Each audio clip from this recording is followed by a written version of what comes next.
তো চলো, welcome back to my channel. আশা করছি তোমরা সবাই খুব ভালো আছো আর আমিও খুব ভালো আছি। নতুন একটা ভিডিওর সাথে আমি রুনার লাইফস্টাইল থেকে। এখন ব্যাপারটা হচ্ছে, বোতল জনে জনে কন্ট্রোভার্সি ক্রিয়েটারদেরকে পোক করছে। কেন পোক করছে বলো? তার কারণ হচ্ছে, ও ছোট্ট করে একটা করে পিঞ্চ করে চলে যাবে। ও জানে যে কন্ট্রোভার্সি ক্রিয়েটাররা সেটা তুলে কন্টেন্ট করবে, এবং যখনই ও কন্টেন্ট করবে তখনই ওর কাছে আবার কিন্তু কিছু কন্টেন্ট তৈরি হবে। তো আমি তো আগেই বলেছি ও কিভাবে কন্টেন্ট তৈরি করে, আর এভাবে প্রত্যেকটা কন্ট্রোভার্সি ক্রিয়েটারকে ও একটু একটু একটু করে নক করছে। যেমন ধরো শিল্পীর ভিডিও দেখে একটা প্রথমে ভিডিও করেছিল, তারপরে শিল্পী একটা উত্তর দিয়েছে, আবার একটা ভিডিও করেছে, অথচ ওর ওখানে কমেন্ট আসছে যে ওকে উত্তর দিও না, ওকে উত্তর দিও না, ওকে উত্তর দিও না। কিন্তু না, আপনারা এটা বুঝতে পারছেন না, কন্টেন্ট তো তৈরি করতে হবে। তো কন্টেন্ট তৈরি করতে গেলে এরকমভাবে একে তাকে বলতে হবে। আপনারা যতই বলেন যে ও কোনো কন্ট্রোভার্সি ক্রিয়েটারকে দেখে না, আর ও যদি কোনো কন্ট্রোভার্সি ক্রিয়েটারের নাম করে তাহলে তার ভিউজ বেশি হবে, তাহলে আপনারা এটা ওকে বলুন না, সাজেস্ট করুন যে কোনো কন্ট্রোভার্সি ক্রিয়েটারের ভিডিও যদি তুমি দেখো বা করো বা তোমার কাছে আসেও, তুমি জাস্ট ইগনোর করতে পারবে না। তাই কালকে রাত্রিবেলা কাকে নিয়ে করেছে? হ্যাঁ, অবশ্যই তোমরা জানো, তার এক সময়ের ডার্লিং, এখন যাকে কি আবর্জনা ভ্যাট হ্যানা ত্যানা বলছে, তাকে নিয়ে করেছে। হ্যাঁ, এবার তোমরা বলতে পারো সে কি বলে না, সে তো পড়তেও বলে, সে তো পরিষ্কার স্বীকার করে যে তার স্পেশাল দুটো কন্টেন্ট আছে, দুটো এস, সে নিজে একটা এস আর দুটো তার স্পেশাল কন্টেন্ট আছে, এবং সে এটাও বলে যে তারা ছাড়া এই জোনটা আর কি একদম নিষ্প্রভ, মানে তারাই সব, এটা বলে। তাদের মতো প্রচুর সহ্য করেছে, যদিও সহ্য করেছে কেন, এমনি এমনি কেউ মানুষ কিছু সহ্য করে? কিছু না কিছু করেছে তার জন্য সহ্য করেছে। এক্সট্রিম লেভেলের কিছু করলে তার জন্য এক্সট্রিম সহ্য করতে হবে। যা তুমি কর্ম করবে তার এগেনস্টে সব কিছুর রিয়াকশান আসবে। তাই এরা তিনজন যদি যা এক্সট্রিম লেভেলে সহ্য করেছে, তার পিছনে এক্সট্রিম লেভেলে করেছে, তার জন্য সহ্য করেছে। তো যাই হোক, তিনিই বলছেন যে এখনও পর্যন্ত এদের কেউ ছুতে পারবে না, না এরকম কন্টেন্ট কেউ করে না, এই এক্সট্রিম লেভেলের নোংরামি এই তিনটে এস ছাড়া আর কেউ করেনি, সে মুখের ভাষা বলো আর যাই বলো সব দিক দিয়ে। তাই জন্য সেই জায়গায় পৌঁছানোর ব্যাপারই নেই।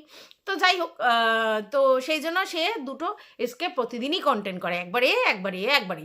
তারপরে যদি মানে কন্টেন্ট কোনো সময় মিস হয় বা এক্সট্রা বলতে ইচ্ছা করে, তখন এই চুনা ফুনা এটা সেটা রাম শ্যাম যদুমধুকে ধরে টানে, মানে তারা হচ্ছে সেকেন্ড অপশান, ঠিক আছে? তো সেই দিক দিয়ে যদি দেখতে যাই, তাহলে ও যাকে এককালে ডার্লিং বলতো, সে প্রতিদিন ওকে নিয়ে ভিডিও করে, প্রত্যেক দিনই মানে ভিডিও না, সরি, লাইভ করে, প্রত্যেক দিনই কন্টেন্ট নয় ও থাকে। তাহলে তাকে যদি ইগনোর করতে না পারে, তাহলে বলছে আমি দেখি না, আমি জানি না, ও বলে বকতে থাক হ্যানা ত্যানা, তাহলে বলার কি দরকার আছে?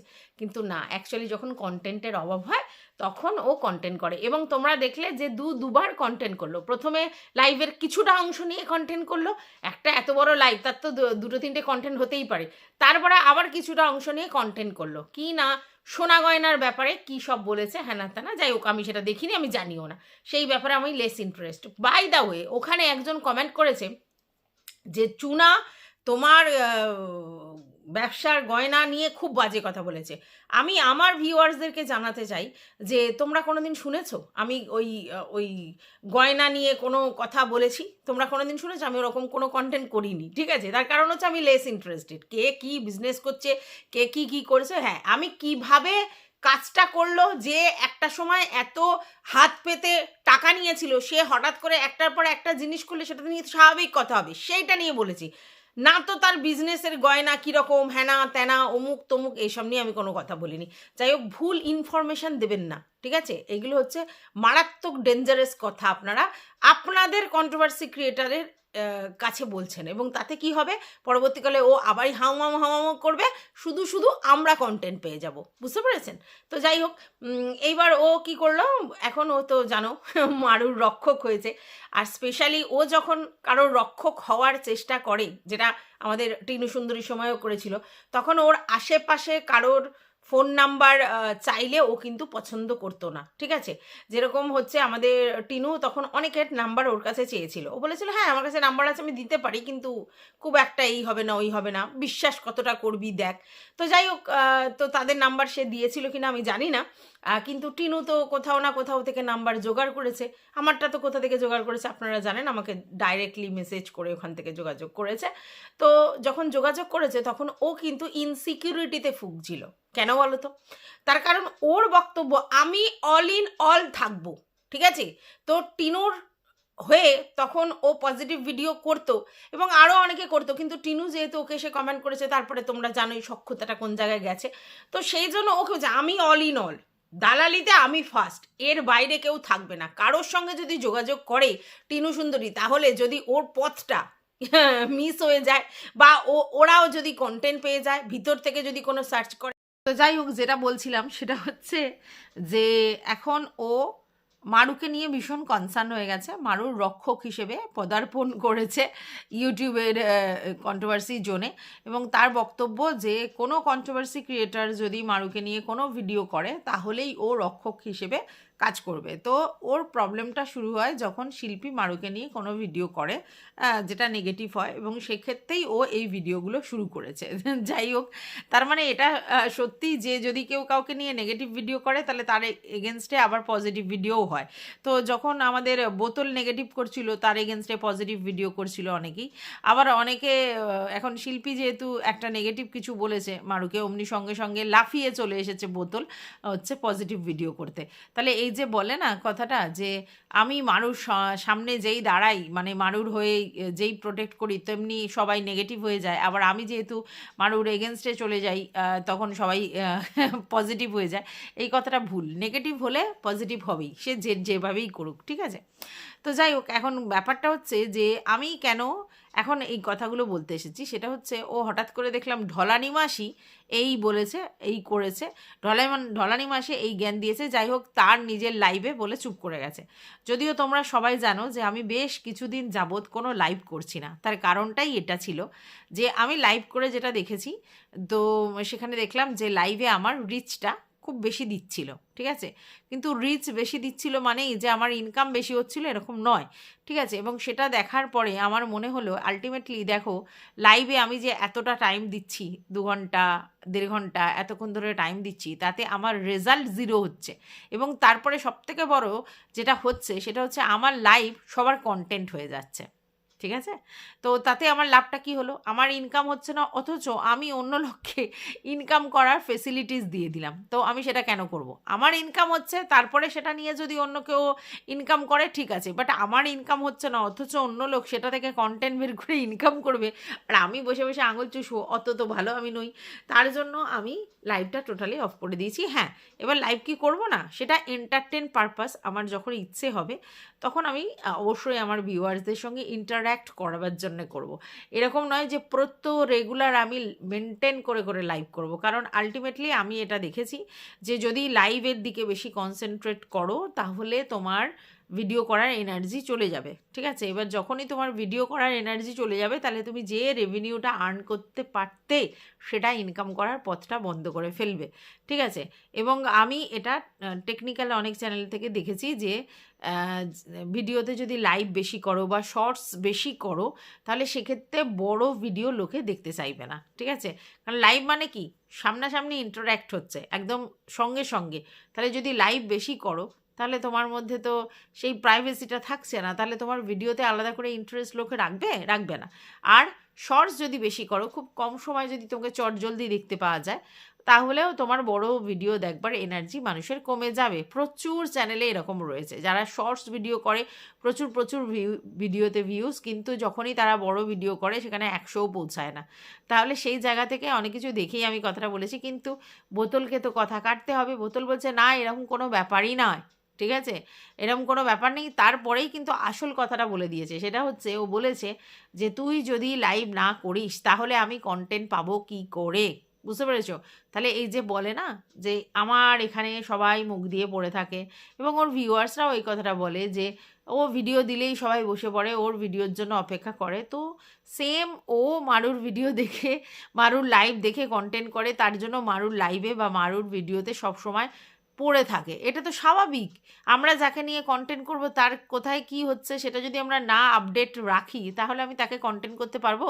রেগুলার বেসিস যখন আমি তাকেই কন্টেন্ট করব, তাহলে তার লাইভ, তার ভিডিও প্রত্যেক আমাকে দেখতে হবে, তবেই তো আমি কন্টেন্ট করতে পারবো। তো খুব সিম্পল ফান্ডা। তো এখানে আমার মারুকে বলার উদ্দেশ্য ছিল এটা, যে তুমি যদি লাইভে বেশিক্ষণ টাইমে আসো এবং যদি ভিডিও মিস করো, তাহলে আলটিমেটলি তোমার রেভিনিউ ইনকাম সেই লেভেলের হবে না। তোমার মন ভালো লাগছে না, তুমি লাইভে এসছো, ঠিক আছে, একবার আসতেই পারো, ইচ্ছা হয়েছে মাঝে মধ্যে একবার আসতেই পারো, কিন্তু তার মানে রেগুলার বেসিস যদি তুমি একবার দুবার করে আসতে থাকো, তাহলে মানুষ তোমাকে লাইভেই তোমার সঙ্গে কানেকশানটা করে নিতে পারছে, তাহলে তোমার ভিডিও আলাদা করে দেখবার ইন্টারেস্ট থাকবে না, তো কিউরিসিটি চলে যাবে।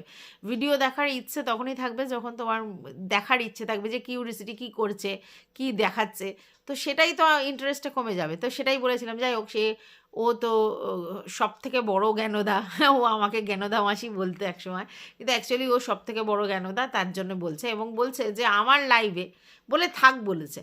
তো আমার লাইভে মানে আমি তো সেটাই বলছি, মানুষ তো ঠেকেই শেখে, তো আমার লাইভেই তো বলছি, আমার লাইভের আমি যখন লাইভ করতাম তখন আমি দেখেছি যে জিনিসগুলো, সেগুলোই আমি মারুকে সাজেস্ট করেছি, ঠিক আছে। না, আমি মারুকে কিন্তু ট্যাগ করে কোনো ভিডিও করি না, তোমরা দেখেছো নিশ্চয়ই, সাজেস্ট করেছি আমার ভিডিওর মাধ্যমে, এবং সেখান থেকে আমার কিছু ভিউয়ার্স যারা আমাকেও দেখে আবার মারুকেও দেখে, তারা হয়তো কে করেছে আমি জানি না, কারণ আমি মারুর লাইভটা দেখিনি যেখানে এই কমেন্টগুলো এসেছিলো, ঠিক আছে। তো সেই জন্য আমি বুঝতে পারছি না কে বলেছে। তো তারা গিয়ে আমার ভিডিও দেখার পর তাদের মনে হয়েছে, হ্যাঁ ভালো করে বোঝো, আমি তো কাউকে শিখিয়ে দিইনি, আমার ভিডিও করার পর তাদের মনে হয়েছে যে তারা মারুকে নিয়ে যেহেতু কনসার্ন এবং মারুর ভিডিও তারা রেগুলার দেখছে, তাই জন্য তারা মারুকে গিয়ে বলেছে। আগের দিনও দেখেছো যে রুনাদি বলে একটা কমেন্ট করেছে, তোমাদেরকে জানিয়েছিলাম। আবার লাইভেও নাকি দুবার কথাটা, সকালে রাত্রে দুবেলাই নাকি কথাটা হয়েছে, যে বলেছে যে আমি যে ভিডিও করেছি সেই ভিডিওতে আমি বলেছি ইম্পর্টেন্ট কথা, এবং সেই জায়গা থেকে মারুকে বলেছে শুনতে কথাটা, যে তুমি কেন লাইভ করছো এই বলেছে। এইবার আমার, তুমি তো জানো, ওই যে বললাম ও সব থেকে বেশি বড় জ্ঞানদা আমাদের ইউটিউব এতে, কারণ ওর চ্যানেলে বেশি ভিউজ, তার মানেই ও সব জানতা, গামছাওয়ালা। তো সেই জায়গা থেকে সে বলেছে যে মানে আর কি কথাটা ভুল, ঠিক আছে, কথাটা একেবারেই ভুল না, কথাটা একেবারেই সত্যি, ঠিক আছে। এবং এটা আমার ব্যক্তিগত অভিজ্ঞতা থেকেও আমি বলছি, শুধুমাত্র টেকনিক্যাল চ্যানেল থেকে দেখে বলছি না। তো সেই জায়গা থেকে আমি বলেছি কথাটা। তো এবার মারু সেটা শুনবে কি শুনবে না, মারু করবে কি করবে না, সেটা মারুর ব্যাপার, সেটাকে কেউ ফোর্স করেনি, তারাও রিকোয়েস্ট করেছে, আর আমিও আমার ভিডিওর জন্য, কন্টেন্টের জন্য কথাটা বলেছি, আমি এখানে কোনোভাবেই ফোর্স করিনি বা বলতে যাইনি, ঠিক আছে। কিন্তু এর কেন সমস্যাটা হলো এই কথাটাতে, তার কারণ হচ্ছে, কারণ এটা তো ওর গায়ে লাগার মতো কিছু নয়, কিন্তু এর কেন কথাটাতে সমস্যা হলো সেটা তো বুঝতে হবে। এর কারণ সমস্যাটা হলো, ওর মনে হলো যে তাহলে এরকম যদি বারবার রুনা রুনা রুনা রুনা করতে থাকে ভিডিওর মধ্যে বা লাইভের মধ্যে বা কমেন্ট বক্সে, যদি কোথাও এরকম করতে থাকে, তাহলে এই ব্যাপারটা ওর মাথার মধ্যে ঢুকবে, মারুর মাথার মধ্যে ঢুকবে, যে কে রুনা, কে কি বলছে। তাহলে কোনো কালে যদি আমার সাথে মারুর যোগাযোগ হয় বা কোনো রকম কিছু হয়, তাহলে আমি যদি মারুর ভিতরে খবরগুলো জানতে পারি, তাহলে আমি সেগুলো নিয়ে কন্টেন্ট করতে পারি, এবং মারু আমার সঙ্গে কথোপকথন চালাতে পারে, ঠিক আছে। ও যেমনি আগে ওর একটা সন্দেহ ছিল যে ওর ডার্লিং হচ্ছে মারুর সঙ্গে যোগাযোগ রেখেছে, যদিও পরবর্তীকালে তোমাদের কাছে এটা এসেছে যে ও কিন্তু অনেক আগেই মারুর সঙ্গে এটা নিয়ে কথা বলেছে, এবং মারু কিন্তু পরিষ্কার জানিয়ে দিয়েছে আমার সঙ্গে কোনো কন্ট্রোভার্সি ক্রিয়েটারের যোগাযোগ নেই, এবং সেটা জানা সত্ত্বেও সে কিন্তু বারবার ভিউয়ার্সদের সামনে মিথ্যে কথা বলছিল, যে তাহলে তুইও এই কন্ট্রোভার্সি ক্রিয়েটারকে হায়ার করেছিস, তোরও তাহলে এ দালাল, তুই ওকে দালাল রেখেছিস, তুই ওর সঙ্গে যোগাযোগ করছিস, তুই ওকে সব কিছু বলছিস, এরকম কথা কিন্তু বারবার বলছিল, অথচ ও নিজে কিন্তু সেটা জানে। তাহলে জেনে শুনে ভিউয়ার্সদের সামনে মিথ্যে কথা কিন্তু সমানে বলে যাচ্ছিল, ঠিক আছে, সেটা নিয়ে কিন্তু কোনো ওর উচ্চবাচ্য নেই, ঠিক আছে। এখন ওর বক্তব্য যে যদি ডার্লিংয়ের ব্যাপারটা, তো ডার্লিং ক্ল্যারিফাই করে দিয়েছে যে না, তার সঙ্গে কোনো রকম যোগাযোগ নেই, এবং মারুও সেটা করে দিয়েছে, এবং তারপর ও সেটা জানার পরেও চুপ করে সহ্য করে ব্যাপারটাকে নিয়ে খেলে যাচ্ছিল, ঠিক আছে। এরপর যদি আবার কোনো কারণে মারুর সঙ্গে আমার আমি যোগাযোগ করি, ধরো ওটা ভেবেছে যে আমি যোগাযোগ করব, যদিও কোনো দিন সেটা পসিবল নয়।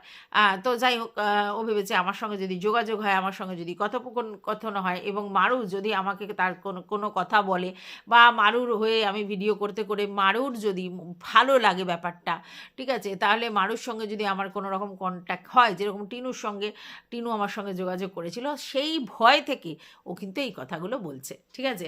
কারণ ও ভাবে একমাত্র ও সমস্ত ব্লগারদের সঙ্গে সখ্যতা রাখবে, সে মারুর সঙ্গে হোক, টিনুর সঙ্গে হোক, ম্যান্ডুর সঙ্গে হোক, সবার সঙ্গে যোগাযোগ রাখবে, এবং তাদেরকে দুরকমভাবে ইউটিলাইজ করবে। এক তো যোগাযোগ রেখে তাদেরকে নিয়ে যখন ভিডিও করবে সেই ভিতরের খবরগুলো বলবে, তারপরে আবার তাদের সঙ্গে যখন ঝামেলা হবে তখন কল রেকর্ড ফাঁস করে তাদের এই ব্যাপারগুলো বলে ভিউজ কামাবে। এইবার সেইখানে যদি অন্য কেউ ঢুকে যায় তাহলে ওর জারিজুরি শেষ হয়ে যাবে। কারণ ও যে মানে এমনভাবে লোকের কাছে প্রিটেন্ড করছিল যেন ওর সঙ্গে মারুর যোগাযোগ ভেরি রিসেন্ট হয়েছে, মানে ভেরি রিসেন্ট পর্যন্ত ওর সঙ্গে যোগাযোগটা ছিল, কিন্তু পরবর্তীকালে ও নিজেই স্বীকার করেছে যে 3 মাস আগে ওদের কথোপকথন শেষ হয়ে গেছে, তারপরে কিন্তু আর যোগাযোগ হয়নি, ঠিক আছে। এবং ও বলেছিল যে মারু যে প্রেগনেন্ট, মাসের প্রেগনেন্ট, সেটাও কিন্তু মারু আর কি ওকে বলেছে, আর কাউকে বলেনি। অথচ ও 3 মাসের আগের ঘটনা বলছে, এবং 3 মাসে আগেকার ঘটনা থেকে কিন্তু ক্যালকুলেশন করে ও কিছুটা বের করেছে, তাহলে পুরো কথাটা সত্যি নয়, তাহলে ওই ইতি গজর মতো গল্পটা হচ্ছে। তো এই জায়গা থেকে ও মনে করলো যে যদি অন্য কারোর সঙ্গে মারুর কোনো কথা হয়ে যায়, বা কথার মধ্যখানে যদি কোনো কথা এসে যায় এবং বোতলের আসলিয়াত সবার কাছে চলে আসে, বা বোতলের ব্যাপারগুলো সবার কাছে চলে আসে, তার জন্য এই হাউ মাউ চাউটা করছে, ঠিক আছে। আর ওর সবসময় একটা ফোবিয়া কাজ করে যে ভাই অন্য কোনো ক্রিয়েটারের সঙ্গে যদি কারোর কোনো সখ্যতা কোনো ব্লগারদের হয়ে যায়, তাহলে তারা যদি যাতে উঠে যায়, সবাই কি তোর মতো, সবাই কি তোর মতো মেন্টালিটি নিয়ে চলে? কখনো ভাবিস না এটা যে নিজের মতো সবাই। হ্যাঁ, আমার কাছে প্রচুর স্কোপ ছিল টিনুর ভিতরের খবর নিয়ে বাইরে প্রচার করার, বা টিনুর সঙ্গে প্রতিদিন কন্টিনিউ যোগাযোগ করে টিনুর ভিতরের খবর জানার। এবং এটা তো সত্যি, যখন কেউ কারোর সঙ্গে রেগুলার বেসিস কথা বলে তখন তার মনের কথা কিছু সে শেয়ার করে ফেলে, দু তরফেরই হয়। তো সেই জায়গা থেকে কিন্তু আমার কাছে চান্সেস ছিল, তোমরা কিন্তু অনেকেই জানো, কিন্তু তোমরা কেউ বলতে পারবে না যে টিনুর সঙ্গে আমি যোগাযোগটা আমার তরফ থেকে কন্টিনিউ করেছি। করলে চাইলে কিন্তু করতে পারতাম, কারণ টিনু আমাকে রেগুলার বেসিস না ফোন করলেও 3 বার কিন্তু টিনুই আমাকে ফোন করেছে, আমি না। তাহলে সেই জায়গা থেকে যদি আমি যদি 3 বার ফোন করতাম, নিশ্চয়ই টিনু তখন ওই মুহূর্তে ধরতো, তাহলে 3 বার 3 বার 6 বার হতো, কথাবার্তাগুলো বাড়তো, এবং আমি ওর যদি মানে মনের কথাগুলো শুনতাম, বুঝতাম, যাই করতাম, তাহলে আরও কথোপকথন হতো, তাহলে কিন্তু আমি কন্টেন্টের পর কন্টেন্ট পেতাম। কিন্তু আমার সেই ইচ্ছেটাও নেই আর সেই সময়টাও নেই, ঠিক আছে, যে এগুলো করতে আমার মানে বেশ টাফ লাগবে। কারণ আমি একবার বলেছি তোমাদেরকে যে আমি ওই একটা গ্রুপে কথা বলতাম আমার ওই ভাই বোনেদের সাথে, তো তাতে কিন্তু আমার কাজের হ্যাম্পার হয়েছে। কীরকম? তাদের সঙ্গে আমি যখন কথা বলেছি তখন তারা যতক্ষণ কথা বলেছে আমিও তাদের সঙ্গে সঙ্গ দেওয়ার চেষ্টা করেছি। তাতে কি হয়েছে, আমি তাদের সঙ্গে অনেকটা টাইম স্পেন্ড করে ফেলেছি, এবং তাতে পরবর্তীকালে আমার ভিডিও করার এনার্জি চলে গেছে, মানে আমার স্বাভাবিক রাত জেগে ফেলেছি, বা অনেকক্ষণ কথা বলার পরে তারপরে এনার্জি লস হয়ে গেছে, তারপরে আমার কিন্তু ভিডিও করার সদিচ্ছাটা আর জাগেনি, বা কন্টেন্ট খোঁজার সদিচ্ছাটা জাগেনি, তার জন্য ভিডিও করতে পারিনি। তো লাভটা কী আছে, ঠিক আছে। তো সেই জন্য আমার কিন্তু এই ইচ্ছেটা নেই। তো এইখানে আমাদের বোতলের প্রচুর ভয় যে কোনোভাবে যদি মানে ঢলানি মানে ওরফে চুনা, ওরফে রুনা যদি মারুর সঙ্গে ইন্টার্যাক্ট করে, যোগাযোগ করে, তাহলে ওর কিছু পর্দা ফাঁস হয়ে যেতে পারে, এবং সবথেকে বড় কথা তার সঙ্গে আমার ভাব ভালোবাসাটা বেশি হতে পারে, এবং হলে আমি হয়তো ওখান থেকে কন্টেন্ট পেতে পারি, কন্টেন্ট করতে পারি, এবং তাতে কি হবে, ওর যে পরবর্তীকালে দালালি করার সুযোগ সেটা ডিসমিস হয়ে যেতে পারে। সেই ভয় থেকেই ও এই কথাগুলো বলেছে। তো যাই হোক, তুই ভয় পা আর যাই পা, আর যেই রক্ষক বক্ষক নানা রকম আকৃতি বুকৃতি কর, আলটিমেটলি দিনের শেষে তুই এটা আগেই স্বীকার করে নিয়েছিস যে মারুকে নিয়ে ভিডিও করলে তোর ভিউয়ার্সরা দেখে, তোর ভিউয়ার্সরা, তুই তাকে নিয়ে পজিটিভ বলছিস কি নেগেটিভ বলছিস সেটা নিয়ে মাথা ব্যথা নেই, কারণ তোর ভিউয়ার্সরা যখন তুই নেগেটিভ বলেছিস হ্যাঁ হ্যাঁ হ্যাঁ হ্যাঁ করেছে, আবার তুই যখন পজিটিভ বলছিস তাতেও হ্যাঁ হ্যাঁ হ্যাঁ হ্যাঁ করেছে। অতএব তুই কীভাবে ভিডিও করবি আর তাতে তারা কী হ্যাঁ মেলাবে, তারা কখনো তোকে মানে এরকম উল্টো কথা বলে না, মানে যে কোনো জিনিসে তাদের পছন্দ না হলে তারা তাদের যে তাদের মনটা রাখবে সেটা কিন্তু করে না, যেটা আমার চ্যানেলে কিন্তু আমার ভিউয়ার্সরা সবসময় করে। আমার ভিউয়ার্সরা যদি আমি কাউকে নিয়ে কন্টেন্ট করি সেটা যদি তাদের পছন্দ না হয় তারা জোর গলায় এসে কমেন্ট করে এবং সেই কমেন্টগুলো জলজল করে এবং তার নিচেও প্রচুর প্রতিবাদ হয়, ঠিক আছে। আবার আমার ভিডিও যদি ভালো লাগে সেটাকেও তারা অ্যাকসেপ্টেন্স দেয়। তো এটাই তো হওয়া উচিত, একটা কন্ট্রোভার্সি ক্রিয়েটার যা বলবে সব কিছু হ্যাঁ হ্যাঁ হ্যাঁ হ্যাঁ টুনকুচির মতো মাথা নাড়িয়ে কোনো লাভ আছে? সেই ভিউয়ার্সরাই আমার কাছে বেশি গুরুত্বপূর্ণ যারা আমার কথাটাকে লজিক্যালি কাটে, ঠিক আছে। কারণ হ্যাঁ হ্যাঁ বলার লোক অনেক আছে, ঠিক আছে। হ্যাঁ হ্যাঁ বললেই তার মানে তারা কি, তারা ভিডিও না দেখেই হ্যাঁ হ্যাঁ করে যাচ্ছে হয়তো, ঠিক আছে, ভালোবেসে। কিন্তু যারা তোমাকে লজিক্যালি কাটতে এসেছে তারা তোমার ভিডিওটা দেখছে, দেখে তোমাকে লজিক্যালি কাটছে, এরকম নয় যে তারা তোমাকে পছন্দ করে না, পছন্দ করে বলেই তোমার ভিডিও তারা রেগুলার বেসিস দেখে। কিন্তু তার মানেই তোমার সব কিছু যুক্তি তারা একবারে হ্যাঁ হ্যাঁ হ্যাঁ করে করবে নেই। আমার এরকম ভিউয়ার্স নেই। আমার যারা ভিউয়ার্স তারা আমার, হ্যাঁ দু একজন স্পেশালি অনামিকার মতো আছে, আমার মা তো অনামিকার মতো আছে যারা শুধুই আমার ভিডিও দেখে, তাই তাদের আর অন্য কোনো অপশান নেই বলে তারা আমার ভিডিওটা তারা অ্যাকসেপ্ট করে নিয়েছে। বাদ বাকি প্রচুর ভিউয়ার্স আছে যারা ঠিকটা ঠিক ভুলটা ভুল বলবার জায়গাতে আছে আর আমি তাদেরকে অ্যাকসেপ্ট করি। এরকম প্রচুর আমার ভিউয়ার্স আছে, কিন্তু তোর ভিউয়ার্সের বেসিসটাই হচ্ছে তোর তোর চাটা, তাই জন্য তাদেরকে তোর চাটা দালাল বলে। কারণ তুইও লোকের দালালি করিস আর তোরও দালালি করার লোকজন আছে, আর তারা নিজের তোর মানে এমন হয়ে গেছে যে তারা অন্য জায়গায় যদি কমেন্ট করতে যায় কি ঝাড় খায় রে ভাই, কি ঝাড় খায়। কারণ একেবারে তোর পেটেন্ট হয়ে বসে আছে তোর ওখানেই, তাই তারা অন্য জায়গায় কমেন্ট করলেই গিয়ে ঝাড় খাচ্ছে। কিন্তু আমার ভিউয়ার্সরা এরকম নয়, তারা সব জায়গায় বিচারণ করতে পারে, কারণ ভিউয়ার্সরাই তো আছেই তো বিচারণ করবার জন্যে। তাহলে কি বলবো এদেরকে। যাই হোক, তোমাদের কাছে মেন ফান্ডাটা আমি তুলে ধরতে পেরেছি, আশা করছি যে আলটিমেটলি বোতল এগুলোতে ভয় পায়। বোতল ভাবে যে কোনো কারণে হচ্ছে যে যদি ওখানে চুনা বা ডরানি মাসি প্রবেশ করে তাহলে আমার মানে খেল খতম, পয়সা হাজাম। আর তার জন্য ও সারাক্ষণ ওই কথাগুলো বলে যে আমি এই বলেছি, আমি এই জ্ঞান দিয়েছি, আমি ওই করেছি, আমি সেই করেছি। যাই হোক, ওগুলো ভিউয়ার্সরা বলে আমার ভিডিও থেকে গিয়ে। আমি তো মারুকে গিয়ে কোনোদিন লাইভে বলিনি। আমার আমার তো বলার মুখ নেই নাকি, না আমি ওর লাইভে গিয়ে বলতে পারি না যে এটা করো ওটা করো, না আমি আমার ভিডিওর কন্টেন্টের স্বার্থে যেটুকুনি বলার সেটুকুনি বলো, বাদ বাকি সেখানে গিয়ে কিছু বলার দরকার নেই, ঠিক আছে। কারণ আমার তো এটা নয়। হ্যাঁ, আমি একটাই জিনিস অ্যাপ্রিসিয়েট করার ব্যাপার ছিল, সেটাতে আমি অ্যাপ্রিসিয়েট করেছি, ঠিক আছে। যেটাতে আমার মনে হয়েছিল জমি জায়গার ব্যাপারটা, সেটাতে। কারণ আমি সব সময় চাই যে আমরা যারা কন্টেন্ট ক্রিয়েটার, সে ব্লগার হোক আর কন্ট্রোভার্সি ক্রিয়েটার হোক, তারা তাদের কাজ করে অ্যাসেট ভ্যালু বাড়াক, ঠিক আছে। তো এইটার জন্য আমি তাকে অ্যাপ্রিসিয়েট করেছিলাম, আর তাছাড়া কোনো জায়গা থেকে নয়।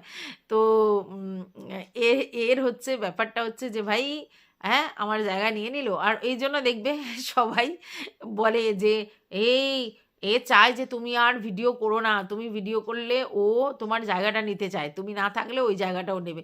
আমি কতবার এই বলদগুলোকে বুঝিয়েছি ভাই কারোর জায়গা কেউ নিতে পারে না। আর সবথেকে বড় কথা, ওর জায়গা কেউ নিতে পারবে?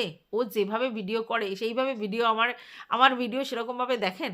হ্যাঁ, কিছুদিন আগে অনেকে বলেছিল যে আমি নাকি ওর ভিডিও টুগলি করি।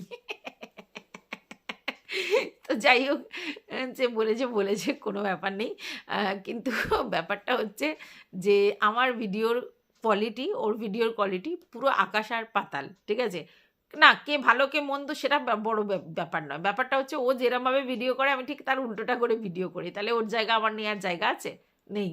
আর ওইরকমভাবে লোকের ফ্যামিলি, লোকের বর ধরে টানাটানি, লোকের বাচ্চা ধরে টানাটানি, না না না না, আমার দ্বারা হবে না। আর ওই যে বলছিল না একটা ভিডিওতে, আমি নিজেকে কুল করে নিয়েছি, প্রচুর পরিবর্তন করে নিয়েছি, এবং সেই জন্য রিম্পাকে যেই সময় একটা নোংরা ফাউল ল্যাঙ্গুয়েজ বলেছিল, সেটা যদি এখনকার সময় হতো তাহলে এরকম ফাউল ল্যাঙ্গুয়েজ বলতো না, এরকম ধরনের একটা লেকচার দিল না ভিডিওতে। তারপরে দেখলে পরেই এসে যে ওর ডার্লিংকে সেই লেভেলের নোংরা কথা বলতে শুরু করেছে। মানে সে মানে সেই কি বলবো আর কি, সেই নোংরা ভাষা আমি বলতে পারছি না, সেরকম ধরনের বলতে এসেছে। এবার তোমরা বলতে পারো যে সেও তো বলেছে, আমি তো বলছি ইট ছুঁড়েছে পাটকেল খেয়েছে, সেটা কথা নয়। কিন্তু কথাটা হচ্ছে যে আমি এই নীতিতে বিশ্বাসী নই, কারণ আমার মুখের ভাষা, আমার রুচি, আমার পরিচয়। তো আমাকে যদি কেউ নোংরা কথা বলে, আমিও তাকে কি রিভার্স ব্যাক করে সেই নোংরা কথা বলবো, তারপরে আমি বড় বড় লেকচার ছাড়তে বসবো? হবে না আমার দ্বারা। তো যাই হোক, এটুকুই বলা ছিল ভিডিওটাতে। প্রচুর ঘুম পেয়ে গেছে আমার। তো দেখা যাক, আগের যে ভিডিওটুকুনি করে রেখেছিলাম ওটার সঙ্গে এটা মার্জ করে দিয়ে দেবো। তোমাদের যদি কিছু বক্তব্য থাকে কমেন্ট বক্স তো খোলাই আছে। আর ভালো লাগলে ভিডিওটা লাইক তো বানতা হ্যায়। টাটা।